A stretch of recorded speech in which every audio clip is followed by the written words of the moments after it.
Eh bien salut tout le monde les amis, c'est Bamio. Aujourd'hui on se retrouve pour une nouvelle vidéo. Aujourd'hui je vous présente un véhicule particulier. Il s'agit tout simplement de la Peugeot 208 finition féline. Donc c'est la version entre guillemets ST-Line de la Peugeot. Alors je vais vous faire le tour. Bien sûr comme d'habitude avec mes plaques personnalisées. Donc voilà, des lignes plutôt sympas, très arrondies. Bien sûr avant que la vidéo ne commence, je t'invite à t'abonner à la chaîne, c'est gratuit, ça fait plaisir. Les super plaques personnalisées comme d'habitude. Donc voilà, c'est alors Peugeot là, depuis qu'ils ont fait leur restylage de la 208, enfin depuis qu'ils ont fait la 208, c'est des courbes assez rondes, hein, comme vous pouvez le voir. Je vais vous montrer un petit peu de loin aussi ce que ça peut donner. Donc ouais, c'est pas trop mal. Je vous montre aussi de l'autre côté.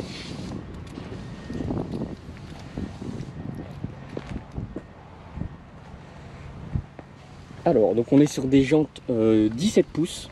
Alors je trouve que les freins par contre font énormément de bruit, mais ça je reviendrai quand je parlerai de la conduite. Donc on est sur un modèle 115 chevaux. Donc on est sur un moteur diesel, bien sûr, comme vous avez pu vous en rendre compte. Je vais vous ouvrir le moteur, on va commencer par ça. Avec les petites lignes Peugeot, etc. Je vous ferai l'intérieur après. Hop.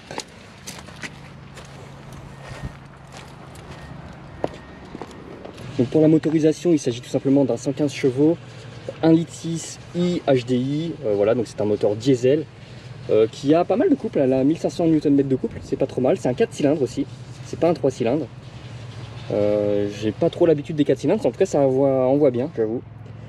Voilà, moteur assez simple, bon il n'y a pas grand chose à montrer, hein, bien sûr, parce qu'il y a tout ce qui est cache, protection, donc je vais vous montrer le coffre. Hop. Coffre plutôt grand pour la catégorie, il s'agit d'un 285 litres, bon c'est dans la moyenne en fait, on va dire, c'est pas très grand, c'est pas non plus trop petit.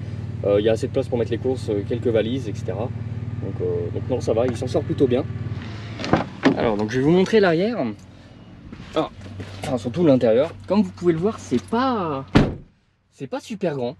En fait ça paraît grand vu de l'extérieur, mais on est très vite à l'étroit là-dedans. C'est un peu le regret que je peux avoir, et surtout c'est très sombre. Gros point noir. Et putain, pourquoi il y a autant de vent? Mais non, mais surtout à l'arrière. Ouais, c'est assez étroit, et j'avoue qu'on s'y sent un peu. Ouais, c'est à l'étroit. Déjà, c'est très sombre. Forcément, les vitres à l'arrière sont un peu teintées. Et surtout, il y a peu d'espace dans l'habitacle. Alors, je compare à la Skoda ou même à la Ford Fiesta qu'on a eu récemment. C'est beaucoup plus petit. Voilà, largement, on a moins d'espace habitable à l'intérieur de l'habitacle. Donc c'est pas terrible, on a une place, par contre c'est une 5 places, voilà, donc il y a 5 places. Et surtout, grosse option, tenez je vous montre, ça c'est le petit bonus que j'aurais kiffé avoir dans la mienne, le toit panoramique. Comme vous pouvez voir, par contre quand on l'ouvre ça rajoute vraiment de la lumière, et c'est ce qui manquait à cette voiture. Et ben là comme vous pouvez voir ça règle un petit peu le problème, donc toit panoramique, ça c'est très cool. Hop, on va refermer, et je vais vous montrer l'avant.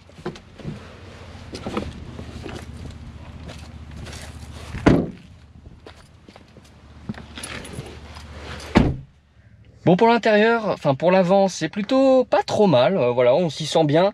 Elle a quand même quelques petits points négatifs, notamment c'est le levier de vitesse qui, d'après mes parents, le fait qu'il soit en métal, dès que le soleil tape, il est très vite bouillant. Donc c'est à dire que si le soleil est tapé dessus pendant quelques minutes, vous pouvez pas passer de vitesse, donc vous devez être le couvrir et attendre pour pouvoir redémarrer. Alors c'est un gros point noir, mine de rien. Par contre, on a un petit truc qui est pas mal dans les 208, c'est que le volant est hyper petit. En fait, c'est un volant un peu sportif. Alors ça, c'est lié principalement, je pense, à la Féline qui fait ça. Mais le volant est tout petit. Alors c'est un peu spécial, mais la prise en main est très bonne. La direction assistée se fait super bien. Petit point noir également que j'ai pu remarquer tout à l'heure. Bon, déjà, il y a les freins qui font du bruit, mais surtout les pédales font du bruit. Regardez, je vais vous montrer. Ça grince. Vous avez vu? Donc c'est pas terrible. Je pense que le revêtement est pas top là-dessus. Par contre, on est bien sûr équipé de la clim, on a bien sûr les veilleuses, tout ce qui est en haut, on a le régulateur de vitesse, comme vous pouvez le voir juste derrière. On peut désactiver bien sûr les aides, l'aide au parking, etc. pour la pression des pneus. Voilà, donc il y a pas mal de petites choses à désactiver. Je vais vous montrer maintenant l'intérieur. Bon, oui. On doit faire un entretien, je sais très bien. Ça, c'est un gros problème de quand vous achetez Peugeot. Il faut s'attendre à faire des entretiens très régulièrement parce que Peugeot a des entretiens à lui, en plus des entretiens tous les 2 ans.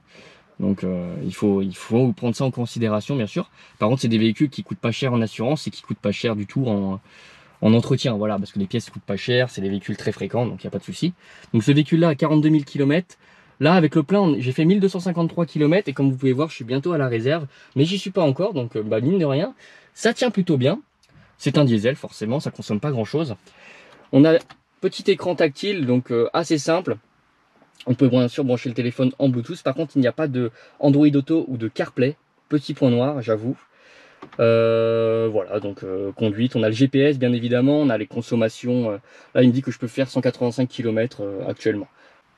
Hop, on a bien évidemment le GPS qui fonctionne très bien. Je suis désolé, j'ai super chaud, donc si je m'exprime pas très bien, c'est normal. Qu'est-ce qu'on a d'autre? On a les 4 fenêtres qui sont bien sûr électriques. Ça c'est pas mal, il y a pareil dans la Skoda, mais bon, c'est gros point positif. Et il faut savoir, alors là je vais vous parler en facecam parce que c'est très important, que cette voiture ne coûte pas très cher. Mes parents l'avaient payé cher à l'époque parce que c'était une version qui était très récente, mais désormais elle coûte pas super cher.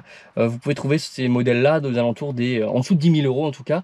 Bon, elles auront un peu de kilomètres, mais il faut savoir qu'une voiture diesel là, 42 000 km, c'est rien du tout, c'est comme si elle avait 10 000 pour une essence. Donc voilà. Bon, et bien c'est parti pour le petit tour en voiture. Alors, elle dispose également donc du radar de recul. Alors, elle n'a pas la caméra de recul, mais elle a le radar de recul. Pareil, si vous voulez une voiture qui est économique en niveau essence, c'est parfait. Parce que là, on consomme rien. Vous avez vu 1300, enfin bientôt 1300 km, c'est à peu près son autonomie. Et pourtant, elle a fait un petit peu de ville quand même. Donc, c'est vraiment pas trop mal. Et surtout en consommation, bah, c'est dans les 5 à 6 litres, quoi. Donc, c'est pas grand chose. Et il faut savoir que c'est une voiture qui a énormément de couples dans le bas régime. Et pourquoi ça? Parce que tout simplement les véhicules diesel ont énormément de couples. Malgré le faible nombre de chevaux, elle a pas mal de couples. Et quand on tourne souvent dans les bas régimes, là, je peux vous dire que pour la ville, c'est excellent. Alors je vais vous montrer ça juste après. Alors ce que je vous disais tout à l'heure, je ne sais pas si c'est parce que les freins étaient froids ou autre, mais il faut savoir que les freins faisaient un petit peu de bruit. Alors je pense que c'est quand c'est froid, les freins sont froids, c'est plutôt bruyant, on va dire. Et c'est aussi parce qu'elle n'avait pas servi depuis longtemps, donc là ça lui fait du bien un petit peu de tourner, je pense.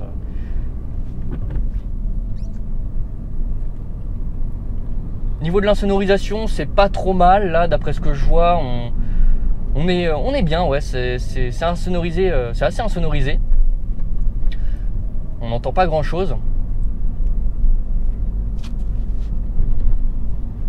Alors par contre je vais peut-être mettre un petit peu de clim parce que je vous avoue j'ai hyper chaud.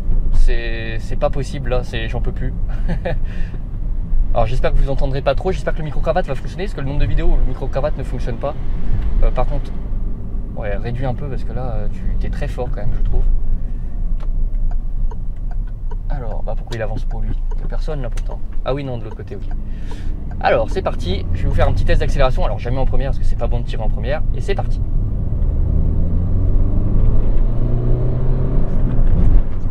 Eh ben ça pousse plutôt bien. Je suis monté assez vite à 70.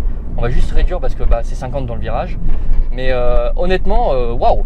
Les suspensions sont assez fermes, mine de rien. Elles ont tendance à être assez fermes. Donc, il y en a qui aimeront, il y en a qui aimeront beaucoup moins. Mais honnêtement, c'est vraiment pas trop mal. Alors, on va essayer.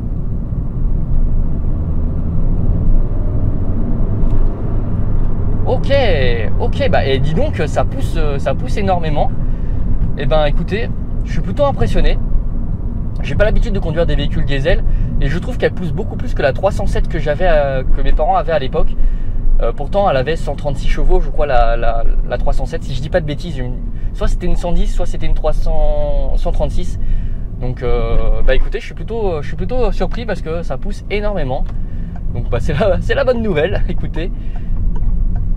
Alors, est-ce que ça peut être une voiture pour pour un daily? Oui, il n'y a pas de souci. Par contre, je préconise quand même la version essence pour ceux qui font énormément de villes. Vaut mieux prendre l'essence, ça marchera beaucoup mieux. Si vous avez prévu de faire beaucoup de kilomètres, prenez la version diesel, c'est très bien. Pour les jeunes permis, est-ce que je la recommande? J'estime qu'au-dessus de 100 chevaux, pour ceux qui sont jeunes permis, ça ne sert pas à grand-chose. Surtout qu'il y a beaucoup d'assureurs qui risquent de vous refuser la voiture parce qu'elle a trop de couple finalement. Donc je vous recommanderais plutôt un véhicule entre 75 et 100 chevaux pour débuter. Même si vous la trouvez à pas cher, ben, je vous recommande quand même une version moins puissante. Voilà, parce qu'elle existe aussi en moins puissante. Alors j'ai plus les chiffres en tête, mais il y en a des à moins de 100 chevaux. Donc je vous recommanderais plutôt cela pour ceux qui sont encore apprentis. Par contre, en tant que deuxième véhicule, dès que vous avez passé les 3 ans de permis, ouais, ça peut être un super choix. En plus, Peugeot, ça a une bonne réputation, ça tient bien sur la durée. Donc il n'y a pas trop de problèmes. On va aller sur l'autoroute. Je vais vous montrer un petit peu l'accélération sur autoroute. Alors par contre, la clim elle refroidit pas grand chose. Je vais peut-être augmenter un peu.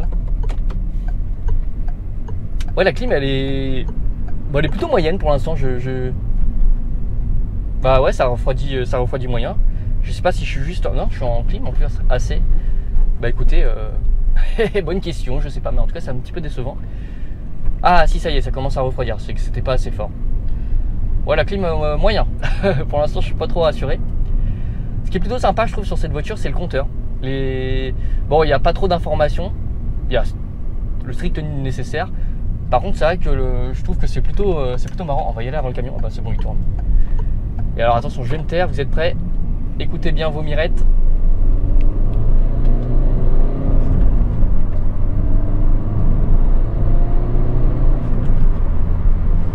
Donc c'est une boîte 6 vitesses aussi, je l'avais pas dit, mais une boîte manuelle 6 vitesses. C'est pas mal, c'est notamment pour ça que la consommation est très bonne. Alors, par contre ici il y a de ces trous mon gars. Ah, là je peux pas l'esquiver lui hein. Ça va, si j'ai un peu esquivé. Donc ouais, 6 vitesses, là je suis en 5ème, vous voyez je suis à 90 km/h et je suis à 1800 tours minute. C'est à dire que si je voulais consommer encore un petit peu moins, bah hop, je mets la 6ème et là je tombe à 1300 tours à 90. Donc c'est autant dire, je pense que quand vous êtes à 130, vous dépassez même pas les 2500 tours minute. Et niveau consommation, ça doit être un régal, surtout avec le régulateur. Donc vraiment, si vous voulez une voiture économique, je pense que c'est un bon délire, vraiment. En plus, vous la trouvez vraiment pour pas trop cher, donc c'est que du bonheur, que demander de plus surtout. Ça se conduit bien, comme vous pouvez voir, le volant est assez petit. Mais la direction se durcit vachement quand vous êtes à haute vitesse. Donc il n'y a pas trop de soucis là-dessus, ça se conduit bien. Il n'y a pas de balancement en plus, enfin ça tremble pas, c'est cool. Hop, allez-y, passez. Si tu veux passer, vas-y. Pas de soucis madame. De toute façon je pourrais pas passer derrière, donc je vais vous faire un petit test d'accélération. Alors jamais en première parce que c'est pas bon de tirer en première.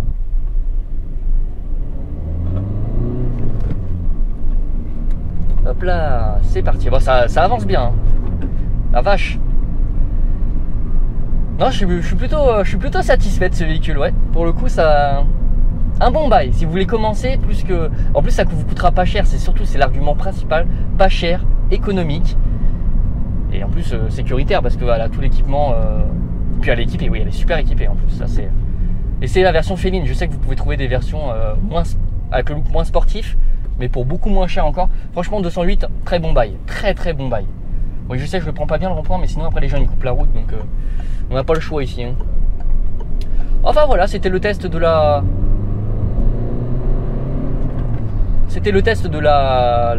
Peugeot 208 féline, enfin, finition féline. J'espère que ça vous aura plu. Moi j'ai kiffé le faire, c'était assez exceptionnel d'avoir la 208. Donc j'espère que vous en avez profité un maximum. Je vous retrouve pour une autre vidéo. À bientôt les amis. Salut, prenez du bon temps et prenez soin de vous surtout.